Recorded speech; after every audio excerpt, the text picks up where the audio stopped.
All right, all right, all right, all right. Okay, this is great. This is great.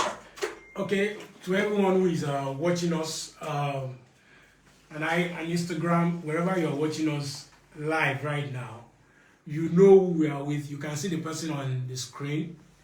This is a man who needs no introduction. He doesn't need to be introduced. We are pleased today to have with us the presidential candidate of the African Action Congress, AAC, Mr. Omoyele Sowore. Mr. Omoyele Sowore needs no introduction. He is the founder of Sowore Reporters, a very, very prominent media platform that has made waves in Nigeria and in Africa and across the globe in terms of investigative journalism. And then Mr. Omoyele Sowore has a very solid background in activism in this country and around the globe, and he has been part of the democratic process in this country for the past 3 decades, if our figures are correct. So we're happy to have you here. Thank you for bringing me to GoldMyne TV. Thank you very Can't much. find no gold around here. So I think Bill Gates, was it Bill Gates who said the resources of the future is between our ears, not Yes. not like the gold we have It's to mine. brain power. Okay. There's no question about All right. I think that's one of the reasons why we are excited to bring you here. We've been following your campaign. Your campaign has been issues based, so we believe that that is some of the extension of that brain power. it. Yes. So I want us to go straight into the issues because I want us to talk about the issues. I've seen your manifesto. You are running for president Yeah. in 2023. Okay, you ran in 2019, but you say the average is 19 trillion per year. That's like under 50 billion. Yeah. So your budget proposal for 4 years is 500 billion, almost 200%, over 200% increase. So what we are spending right now. Yes. So how do you raise the money? How do you spend? And then how is it possible for you to do that without plunging the nation because it's over 30 trillion already. Yes. So how do we You have to understand that the reason for this massive um, interest in Nigeria for me is to go out there and turn Nigeria around. One of the ways I describe it is to turn Nigeria into a construction site. If you look at the number of houses that we need to cater for alone, you won't be surprised. And you look at how much we need to push our electricity um, our levels from generation to distribution, you would understand why. If I want to keep electricity on for 24 hours in this country, it's not going to be cheap. So the question is, where did you get the money? And my answer is to say anything that can bring in money, it's never difficult to find money to build them. And there are a lot of funds out there. If Nigeria were to have the right kind of leadership that are waiting to, be harvested, that's the easiest way to put it, to do a lot of good work. The reason why you see that we look terrible these days is because we are borrowing for consumption. We are not borrowing to develop highways. We are not borrowing to develop electricity. We are not borrowing to create educational institutions that can increase the country's brain power to generate real wealth. So we are borrowing for consumption because the capacity of our leaders, their brain is working at 10%. And when your brain power is 10%, you only think about eating, going to work, and come back at 5 p.m. But I want to increase the capacity of the brain to work to a bigger percentage so that this country can produce and industrialize and then be able to take care of itself. I give you electricity. If you increase electricity from the miserable 3,000, between 5,000 and 3,000 megawatts now to about 25,000 megawatts, this country on its own will blow up. A lot of people who are trying to create small businesses will be, including you here. I'm sure part of the reason probably you're not doing too well as you want to do is because of the cost of maintaining your generators. They break down the cost of diesel. Just the cost of doing business alone in Nigeria kills businesses, particularly small businesses. And when you have these small businesses, they will pay to your country taxes. Because one of our biggest problem in Nigeria is that our tax to GDP ratio is the lowest in the sub-Saharan West Africa, the sub-Saharan African region. And the moment you have functional institutions, industries, people will pay taxes. And you know the reason why Nigerian leaders don't like paying taxes? Because if people pay taxes, they will demand of you services. And because they don't want to serve anybody, they are comfortable with oil money. And what are we also getting from the oil money people talk about? Each time we sell oil for $100 per barrel, probably we only get 30% of that, get $30 as our own portion of it. Because the oil companies are shortchanging us. Why are they shortchanging us? They charge Nigeria for transportation of crude. And they are the owners of those barges that take the crude. So let's say Shell now, you sell 100, they have in between Nigeria and Shell an unknown company that's in charge of transportation of crude, and they can deduct that. When you do a bigger search into those companies, they are owned by the oil companies. So you've mentioned some things now. Yeah. You don't mind borrowing more to fund your budget. I'm not saying that I will borrow. Okay. You understand? But I'm saying that even if you have to borrow, it will come as investment for those who are giving you the money into the country to develop this infrastructure in such a way that you can make an arrangement where they get back some of their investment. But it's not in a way that kills you. What I mean killing you is that when you go and take bonds from Europe and America, those bonds that you hear, Euro bonds, and it's oversubscribed, they're not oversubscribed because it works for you. They're oversubscribed because of the return on investment for the bond subscribers. So you are saddled with all these problems because your leadership don't even understand how the system works. What I'm saying is that look at people you mentioned, the Microsoft owner, Bill Gates here.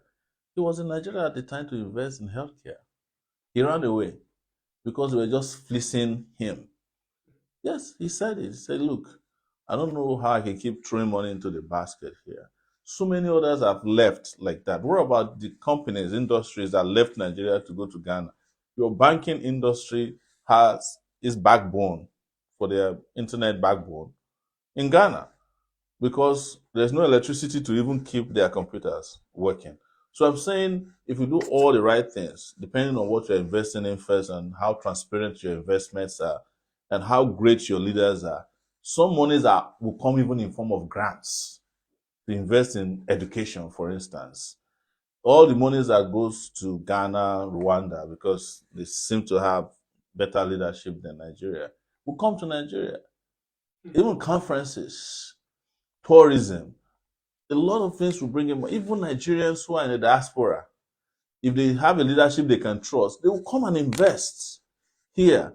So I'm saying the moment you open up the country and you have transparent and very serious leaders here, a lot of low-hanging investments will come to this place. If you have to borrow, you can then negotiate the terms of the mean interest of the loans. Because one of the things I would do is to audit so many of these borrowings that we are talking about. Some of them don't exist. I can guarantee you that because that's what happened during the Obasanjo period. They said they are repaying back loans. When they asked them, when did we borrow from you? Some of the companies, Paris Club, couldn't tell. They don't have any paperwork. They were just putting out figures of how much we owed. And most of the monies that we borrowed ended up in Abacha's bank accounts. So if Buhari is borrowing and they are stealing, I want to get the money back first from those thieves that stole them. So those are the issues that they don't talk about. These government people don't talk about what they are borrowing for. The $1 billion they borrowed to buy weapons. Do you know how it ended? It ended with all those major generals. One of them bought a car that is voice activated that we found out recently. The former, leader of the Nigerian army. There are several others like that all over the place. So that 1 billion we borrowed to buy weapons, how much was really spent on weapons? How much was stolen or frittered away or mismanaged by the military generals? Yes. So you want to borrow. You will borrow. I said if I have to. If you have to. But if I have to, it will not be the kind of reckless borrow to go and eat that the regime is doing now. It will be borrowing that will be an investment in what can bring us returns on that investment as quickly as. Look, if you build good roads, it will bring return on investment for you, even if you don't place toll gates in them. Because people can, instead of traveling for 12 hours, if you can get to your destination in 4 hours, if I can get from here to Abuja in 6 hours, it would boost the economy of Nigeria. If you can get from here to Kano in less than 8 or 9 hours, that means more people will be, if you invest in railway and you can transport by haulage a lot of goods and services, even if it is food for these 200 million people we have in Nigeria, there will be a return on investment. And then you can monitor that people are bringing in food, will pay some taxes to the government. So all this will bring in money almost immediately. That's what I'm saying.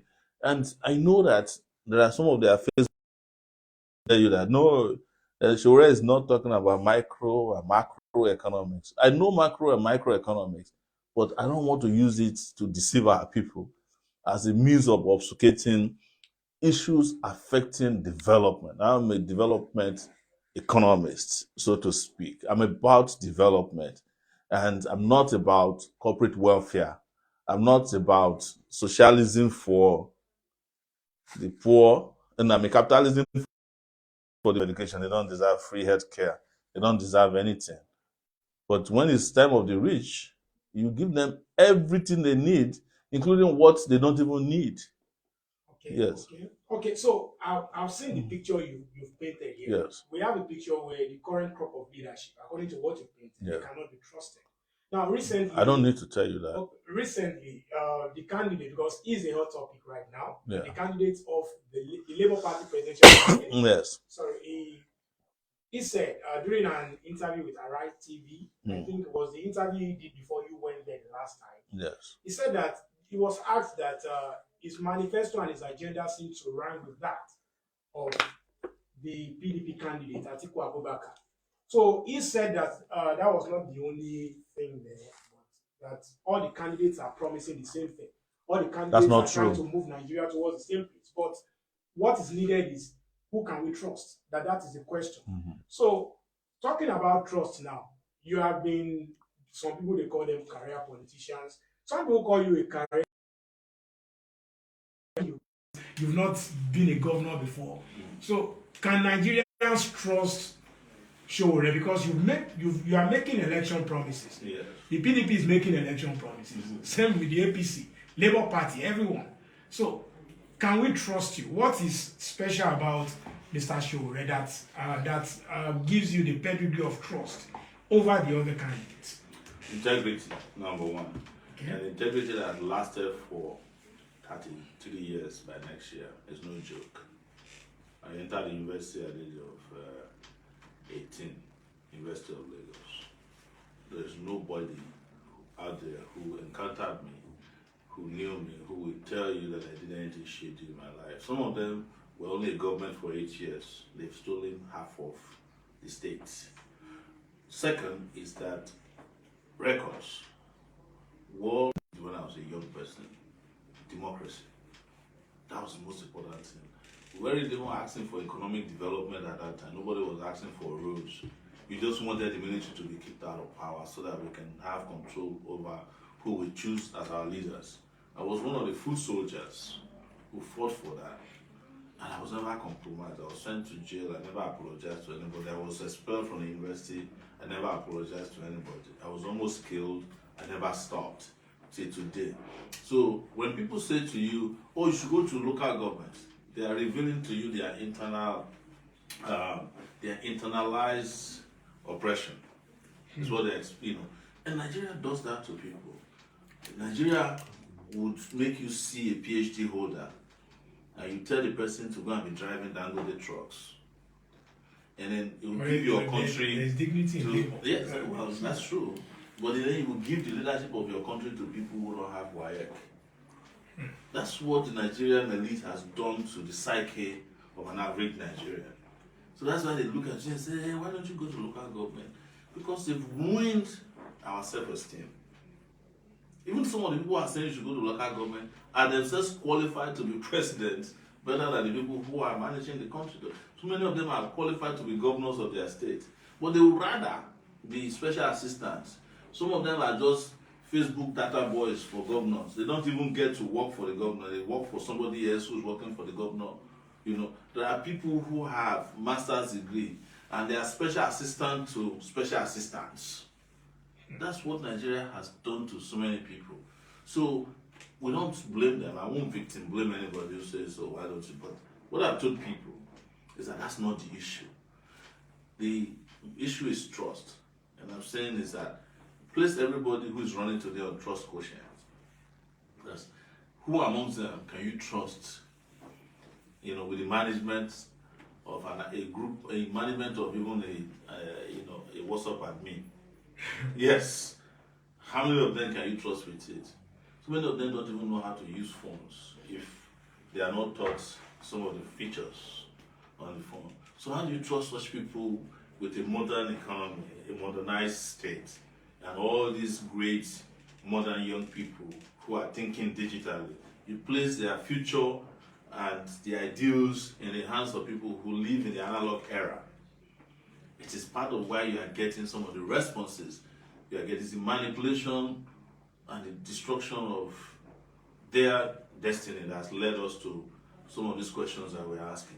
Because Americans didn't ask Obama, which governor were you before they made them, before he was voted for. They were listening to what was coming out of his mind and his brain. It was brain power, the way he spoke, the way he motivated, and the way he then eventually led them. But Nigerians are always asking for those who have nothing to say, and eventually those who have nothing to offer. Interestingly, most of the candidates that we have now have been given the position of trust, and they've abused trust. Most of them, the ones that I have to compete against mostly, they've been governors for 8 years in their various states. Ask of all the former governors that are running, in whose states can you go and spend vacation? Where you can say, oh, I'm leaving, or I want to go to... A lot of people will say Lagos. That is one of the things that Lagos, the APC candidate people is don't campaigning come to on. Lagos for vacation. People come to Lagos because they have nowhere to go. Yes. I've not heard about people came to Lagos. Lagos people go to Jamaica for vacation. They even go to Ghana for vacation. I've never heard that anybody came to Lagos for vacation before. Where would you be vacationing at? Will it be Lekki that after 2 hours of rain, the place is underwater, except if you're a scuba diver, then you can come and vacation in Lagos? So it's a lie. These are empirically things that you have evidence for. So why should we be lying to ourselves that they did Lagos well? When countries that are comparable to Lagos revenue are fantastic places to go to. Even if you go to Pretoria, which is seen as like a ghetto of South Africa, there are trains running there. Intercity and intracity trains. Where do you have that in Lagos? Lagos of Korokwe transportation in 1922. Okay, 2022. Okay, Mr. Ajere, point taken. So I want to come back to the issues how we started before. So we are going to take questions from those who are on Instagram. People are watching us live. But before we do that, okay, so you want to spend 500 billion, and then you want to reduce the cost of governance. Yes. So how do you manage this? You want to increase spending by over 200%. Then you want to reduce the cost of governance. Yes. How do we manage? Cost of governance is associated with a lot of moribund ministries, departments and agencies of them. I'm going to get rid of that because I'm the president of the country. One of the things I will never do is to appoint a minister and a minister of state. What for? So when you already have a permanent secretary that is ready to work with the minister, some of the ministries I won't even appoint anybody to handle them. A lot of departments are moribund that you just deactivate them. And then you match them. Like I won't have an ICPC and EFCC. They're doing the same job. You understand? Why should you have duplicates? But how do you this is a democracy? Some of these things will need legislative there are also approval. some many of them that you can use executive power for. Okay. To get rid of them. it's your right not to appoint Minister of State as president. You can go, they can say to you, oh yeah, maybe great jobs, but that's not the kind of job I want to create. But ultimately, Nigeria must deal with one of its biggest means of waste, the parliament, the legislative system. We don't need a legislative system that's bicameral, Senate and House of Rep. For what? The Senate has become the retirement home of governors who already stole. You now leave the place for them. And what do they do? Fall asleep on almost a regular basis. They don't go to work. And we should be looking for even the House of Rep to make it a part-time job, since they go to work part-time anyways. So that we don't waste money. If you want to know how important it is for us to save money, look at how much they are earning per month. An average senator takes almost 15 million naira per month. Lecturers who are on strike have to work for 7 years to make 15 million naira in their life. And they are the ones who taught the senators in school. That for those who didn't forge their certificates. Yes. So you talked about the legislature now. You want this. I'm just giving that as one of the examples of how, one other thing I'll do is the government have no business with pilgrimage. I'm not going to spend a dime sending anybody to Israel or Saudi Arabia. In fact, Islam forbids anybody being sponsored to Saudi Arabia anyways. They say if you don't have the money, wait until you have the money. If you know how much we waste on pilgrimage in this country, you will cry. I'm sure if we save all the money that we spend on those areas, you can use it to fund education. At any rate, are we sending babalawos to pilgrimage? No. So that in itself also shows the discrimination for a country that says to the world, we are secular. We don't have a state religion. So why are we funding religion? It's part of the problem we have. And I know this might sound a little bit, uncomfortable for people who benefit from it. But how would you be sending people to pilgrimage? And if you go and find out the cost of pilgrimage, you will cry for this country. But that's not the only places. There are a lot of loopholes, leakages that can be fixed directly by fighting corruption digitally. Because the problem we have now is that we wait until people have stolen money before we start fighting corruption. And it's difficult to collect money from people who have stolen it, even in America. The moment the money has left the government side, it's always difficult. Even the lawyers who are helping you to get the money back are sometimes corrupt or corrupted in the process. Look at the guys who were governors in 2007 and were taken to court by the EFCC. So many of them, their cases are still in court. Some of their witnesses have died. The whistleblowers have been compromised. So the cases are stalled. The ones that they managed to send to jail, they granted them pardon. So you see how tricky fighting corruption can be. But if, for instance, you make sure that all your procurements are digitally based, nobody get to touch it, nobody's using receipts, this handwritten receipt, longhand receipt to collect money and counting it with basket of water. We should have passed that stage. It's also a fantastic idea to use blockchain technology, which will transparently show some of these transactions, even wherever the money travels to. Blockchain can help you track it. Yes. All right. That's partially why I support the e-Naira thing. But what is e-Naira when the people who are running e-Naira don't even know the value or the understanding of blockchain technology that should be the platform that should be running it? That's why it's still stalled. They don't know. You can't blame them. They have no idea. Okay, all right. So there are a lot of ideas that are being implemented by the Buhari government that maybe they are good ideas, but the people behind them do not really know what they're doing. That's the picture you are painting. No, I'm not painting the picture. Government don't know what they're doing. Don't misquote. That's exactly what you're saying. You're not painting the picture. You're saying that is the fact. Yes. Okay, sir.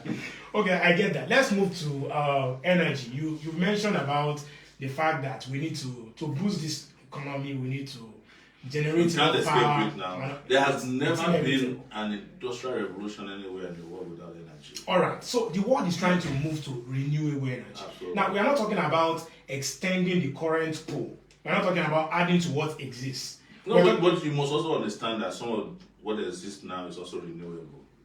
Hydro is renewable. Hydro? Yes. It's renewable energy. It's green. But most people don't know. But like most Western economies now, it's usually based on fossil fuel. And the current president of the US said he wants to move away from fossil fuel. That's it. That's, gas is still fossil. Okay. Burning gas is not going to help us in the long run. But it's still part of what we have to deal with because we have gas-powered plants all over the country.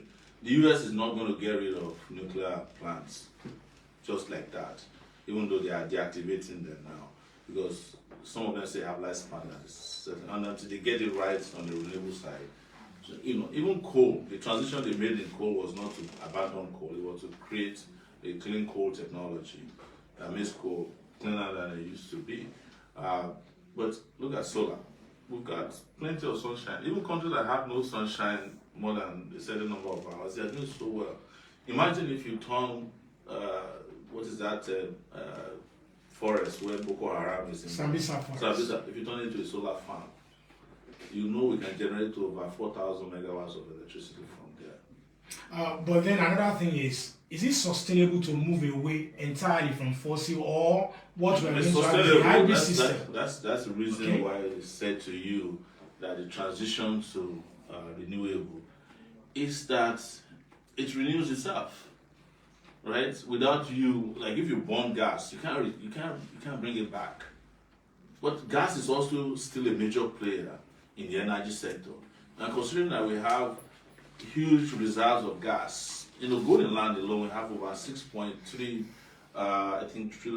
billion cubic feet of gas in Golden Land.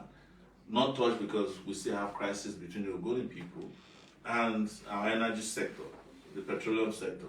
So there's a lot that can be tapped within Nigeria itself, what we have now. What I'm telling you is that we have, as the religious people like to call it, the God-given sunshine. Why are we not using it all over? Maybe from Lagos to Maiduguri, Sambisa forest to any forest in Nigeria, any part of Nigeria, you can use solar. Now the advantage with solar is that it can be retailed, especially when you start using mini grids. One of the problems we have in Nigeria is that everything is still centralized. We should be able to grow electricity on our roofs and sell to the community.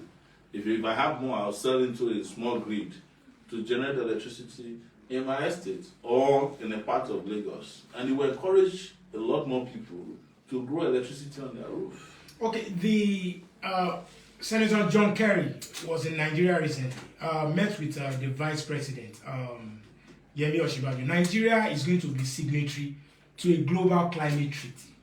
So one of the things that is being discussed globally now is the effect of climate change on the environment. Yes. And this is one of the argument. This forms the basis for the argument that we need to move away from fossil fuel. Mm-hmm. So Nigeria needs enormous energy to power the next decade to grow the economy. So is it really sustainable? So if we have to be part of the climate treaty and you say no more gas, all the coal in Enugu, we know there is clean coal. We can actually still explore coal and use clean coal technology. Okay. It's controversial, you understand? But this is the reason you should vote for people who even understand climate change. There are some of the candidates who don't know the meaning of climate change, you know that, right? So it's that there's a lot of technology out there that can be deployed. Even from fossil fuel, there are technologies that are out there that can tap into some of the more rudimentary, fossil fuel to turn them around. So that, for instance, we are still flaring gas in Nigeria, and we can still capture those gas. And when gas is taken care of a certain way, it produces just more than gas. I was telling people one of the biggest things we haven't even done is that I don't know if there's a national gas policy that enables everybody to get cooking gas in their kitchen without rolling around, the container they call gas cylinders. So you have like running water. Yes. We're not even talking about running water yet, but I'm saying that there's a lot out there that can still be done to what we have and still be part of the climate change agenda for the future. So, but Nigerians like signing up to treaties. Sometimes they don't even know the fine prints of the treaties they're signing up to. They don't. So they just go travel with a full load of planes, they go and sign. You remember that there was a time Donald Trump had Buhari signing to an agricultural. He was making fun of Buhari that Buhari didn't read what he signed. You can't blame him. Buhari probably can't even read it. And I'm saying it categorically. This is what I know. He says the guy's just stiff. So if there is any global treaty that we are signed on to, Yes. and you become president, you are elected president, Yes. and you find it not in line with your agenda or what you believe is your vision for the country, are you going to pull Nigeria out of those treaties? Yeah, yes. There's a lot of treaties out there that doesn't respect the place of Nigeria as a major player in the world, and that's why Nigeria should be on the Security Council, not as a part-time member, but as a full-time member Of the U.S. Security Council? Yes. Okay. We are world's most populous black nation. We should be on there, so that it's not just pulling out of treaties; it's also blocking treaties that are not in the interest of the black man. Okay. Yes. Okay. So let's move on, sir. We have a few questions here before we go to Instagram and take the questions from there. So Peter Obi and Atiku recently said that the federal government has no business managing education. Atiku wants to return federal varsities to the states.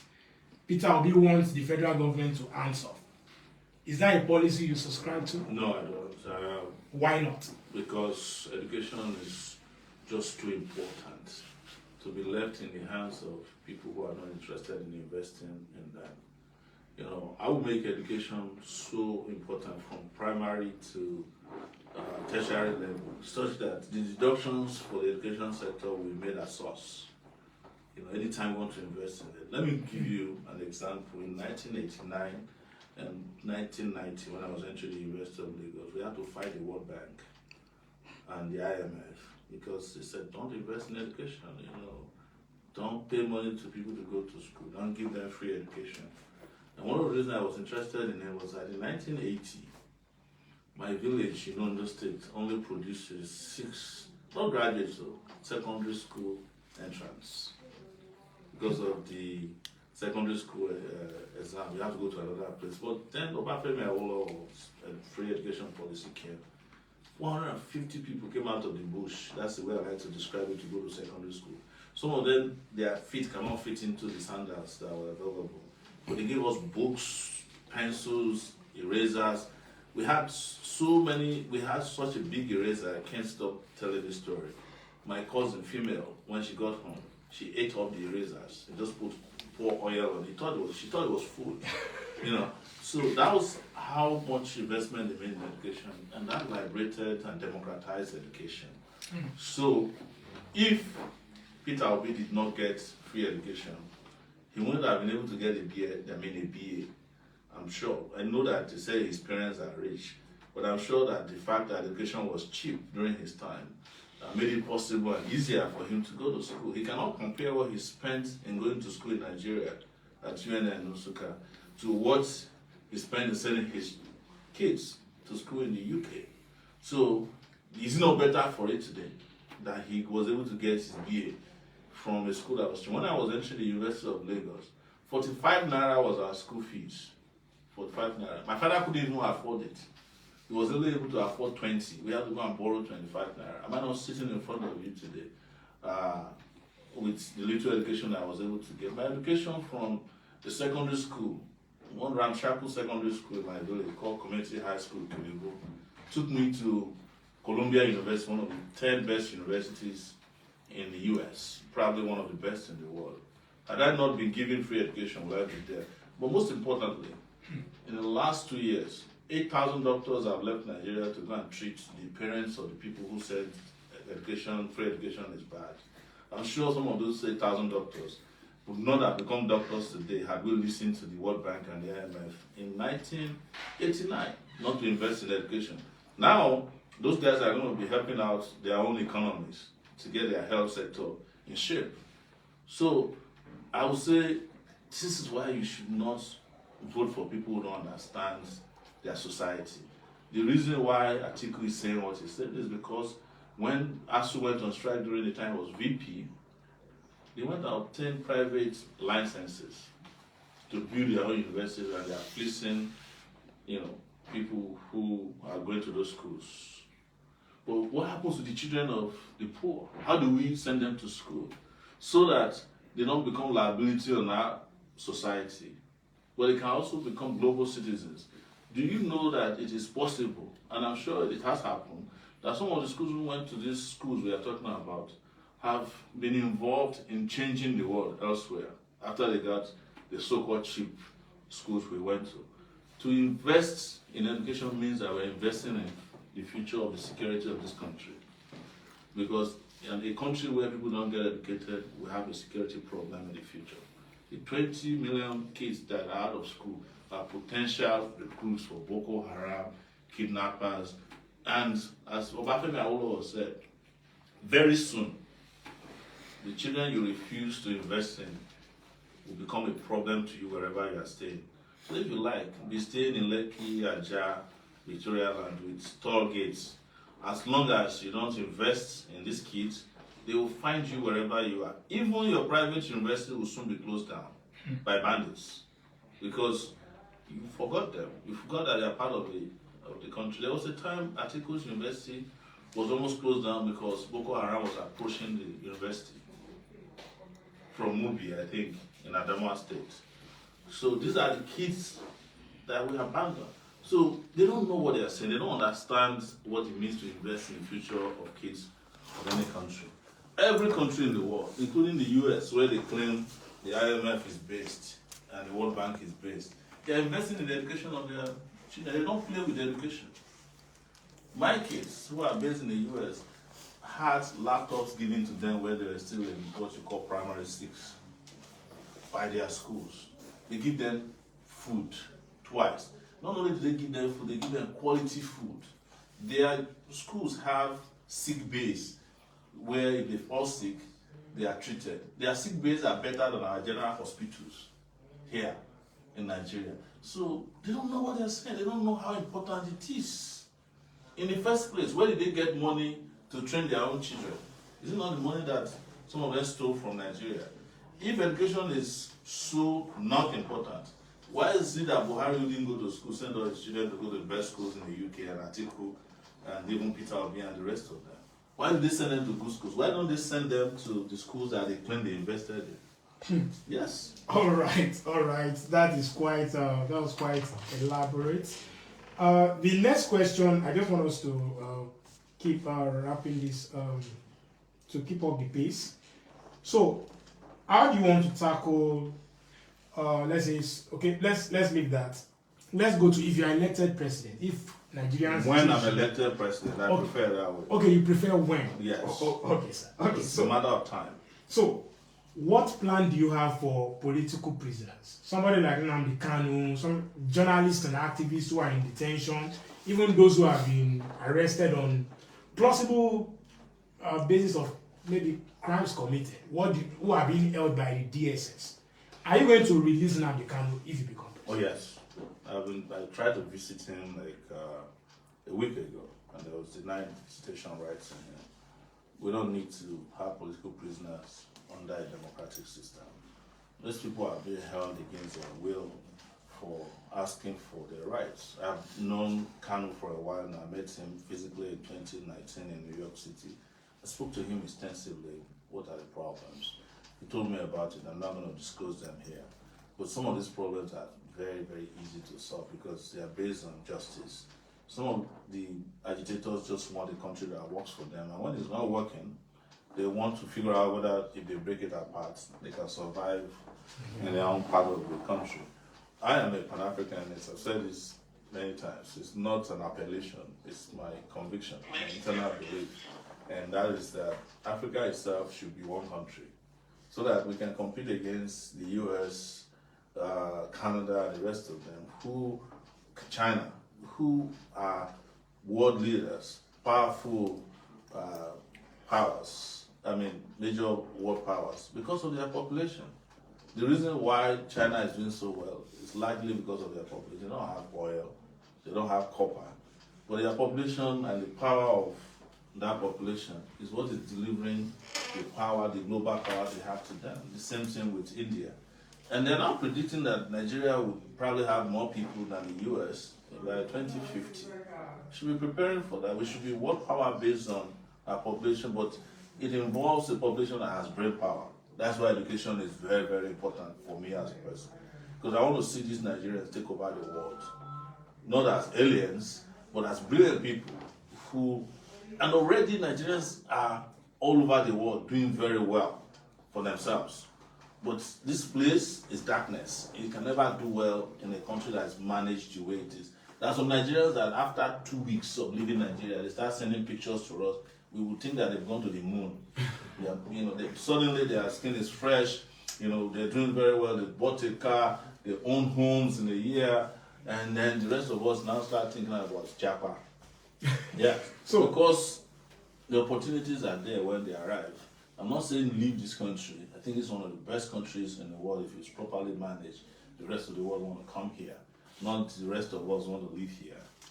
So, Mr. Sowore, you believe in a united African Republic? Absolutely. All right. Just like this man, Mama Gaddafi, I think he was trying to push the same agenda. Yeah, but Mama's own it was at the end of his unusually long tenure. So nobody trusted him that he wanted to unite Africa for the good of Africa.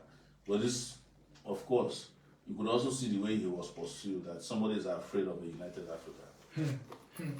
All right, point taken. Okay, so so I think that is all from here. So we're going to go to social media now and see some of the questions that our followers are trying to ask. So if you are watching us on Instagram right now, I don't know if we can put some people through just to join us. If they can join us and they can be part of this conversation. I don't know whoever they are supporting. Let's see how many people can join us.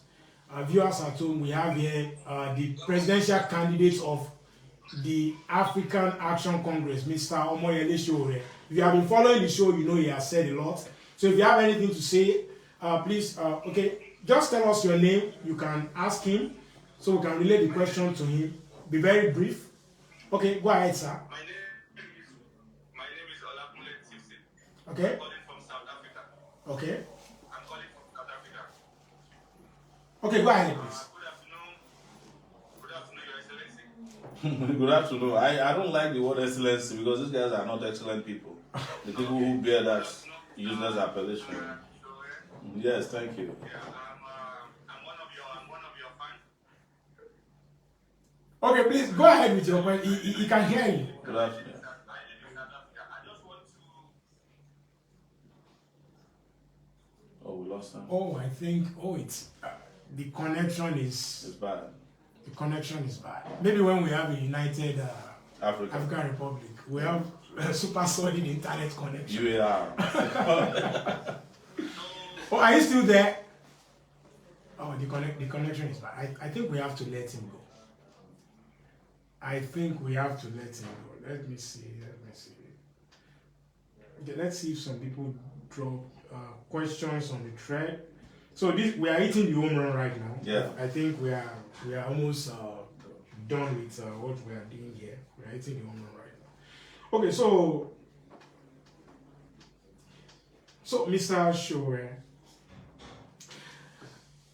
you led a protest, revolution now. Yes. You want there to be a revolution in Nigeria. Yes. However that is defined. And then you are running, you want to scrap the Senate. You have proposed constitutional amendments. You want to scrap the constitutional amendment. Let us have an constitution, yeah. Right now, you are running under the requirements, under the stipulations and laws of this constitution. So if you not believe in the validity of this constitution, why are you submitting yourself to this process? Well, I'm submitting myself to it because when South Africa ended apartheid, they had even the apartheid warriors had to submit to the constitution that led them into a new South Africa. It's very simple. when we get there, we have an interim constitution that keep us going until we set up a real constitution. It's nothing strange, it's nothing new. That's the revolution we're talking about, is to have a revolutionary minded leadership that is willing to turn around every facet of our lives. And there's a lot to turn around, and we don't have time. We have no time. So I cannot say, well, I won't go to INEC, even though I don't like INEC. I know INEC can be trusted with fair and fair election. But that might itself be their undoing. So just watch. And when we're doing revolution now, people were mocking us, but our opponents are also using the word revolution now freely. The revolution you're asking for, Sowore, is here. No, that's not the kind of revolution we're asking for. We're not asking for a PDP transformed revolution, no, because we know that these are counter-revolutionary elements. Yeah. So how do you achieve what you want to achieve without, if a President Sowore will need the legislature to function? So how do you do your reforms without the legislature? Have you heard about Colombia? One guy just won an election in Colombia recently. I don't remember his name. Yeah, and he was even linked with the rebellion in that country. Mm-hmm. And they wanted to change the constitution, and the parliament were dragging their feet. The people came out on the streets, millions of them. You want to change it, what are you waiting for? Your parliament has 109 people in Nigeria, I think, right? It's 109. Is it 97? 109 in the Senate. Senate and about 316. And you have 200 million people. If 200 million people want change, can 109 people stop it? Definitely not. That's the truth. But you see, let's even start with the powers that the president has written in the constitution we're talking about. There's a lot of things you can do as president without offending the parliament. But if the parliament is representative of the people, then they have to listen to the people. I'm not even thinking about punishment for not listening to it, because it can be recalled. Because I know that recall can also be very tricky. I know there were a lot of people who wanted to recall Dino Melai, but by the time they introduced their own abracadabra, the content of the recall was different from what the bag they brought to INEC. So, but we're saying if the people want change, like I keep telling people, if I give bursary to students, 100,000 naira per semester, and the parliament say they don't want students to get bursary, and we have the money for it, can they confront the Nigerian students who are benefiting? So you are ready to galvanize the people to demand I'm the president for what of the they want? country, not the president of the parliament. But I will work with the parliament. I would hope that a parliament or the legislative arm continue to be reasonable, or is people by reasonable people. That's my expectation. In the US, there are two major political parties, and it's not all the time that the ruling party is the majority in a Congress, as they call it. But they still get things done. When Biden wanted to do an infrastructure budget of about $1 trillion, it's not everybody that agreed with him, but the people who need it said, well, you better sign up. The same thing with Obamacare. Even as terrible as Trump was, he couldn't overturn it, because the people need health care. They don't need rhetorics. Yes. All right, sir. Okay, so I think at this point, I think we can call it a day. You know that when Nigerians hear brilliant ideas, they don't waste time with too many questions. Okay, so let me ask one final question. Yes, sir. If another person becomes president, let's say Tinubu or Atiku or Peter Obi, and they invite you to be part of their government, is it is it a possibility you're willing to consider? I never consider working with people with whom I have fundamental disagreements. And this is not the first time. We were called upon during military rule to come and work with them. We said, no, we don't want military rule, so how can we then support it? If I don't, like they used to say on the internet, God forbid bad thing. Okay, Mr. Omoyele Sowore, it's a pleasure.